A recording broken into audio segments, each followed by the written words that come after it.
Agig pagsugat sa bag-ong tuig sa Davao City usa ka New Year countdown o paghinugyaw ang giandam sa lokal nga kagamhanan. Atong siron ang pagpangandam alang sa mao aktibidad, pinaagi ni Argil Relator live. Argil.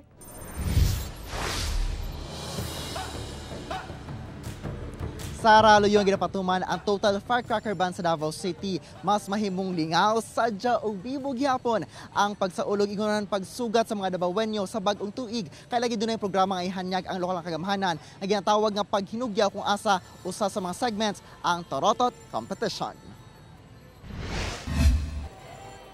Tuig 2002, dihang gipatuman ang firecracker ban sa Davao City. Aron mahimo gihapon ang pagsaba-saba apan sa luwas nga pamaagi sa pagsugat sa tuig 2014 dihang gisugdan ang Davao Torotot Festival. Nahunong lang kini atong pandemya apan karong tuiga sa pagsugat sa tuig 2024 subli kining ibalik pinaagi sa paghinugyaw o ang sadya nga pagsaulog sa bag-ong tuig sa Rojas Avenue karong December 31 alas 6 sa gabi.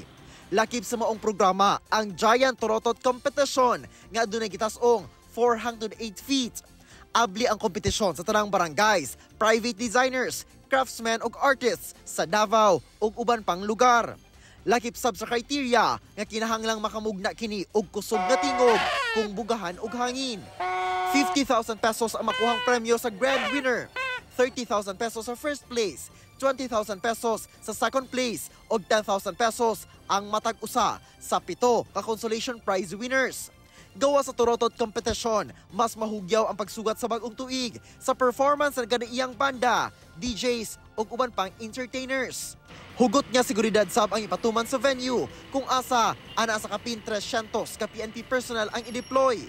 Gawas ni ana, hugot sab ang pagbantay sa kapulisan nga walay makalusot nga firecrackers sa syudad aron nga walay maangol ug pabuto. Sa pagsalubong ng Christmas natin dito sa Davao City, zero casualty tayo sa Davao City, no?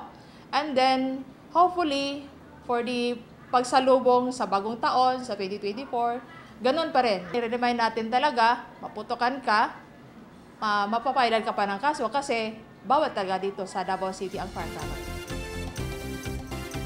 Sara, base sa abiso sa Davao City Transport and Traffic Management Office, gikan December 30 alauna sa kadlawon hangtod January 1, 2024 alas 4 sa kadlawon dunay temporaryong pagsarado sa dalan gikan sa Rojas Avenue padulong na sa Ponciano Rotonda paingon sa Padre Gomez Street diha sa side sa Red Cross apan abli ang pagpikas lane alang sa magian sa mga motorista kay tungod sa pahigayon nga paghinugyaw.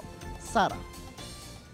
Okay, advance Happy New Year kaninyo diha ug daghang salamat Argil Relator.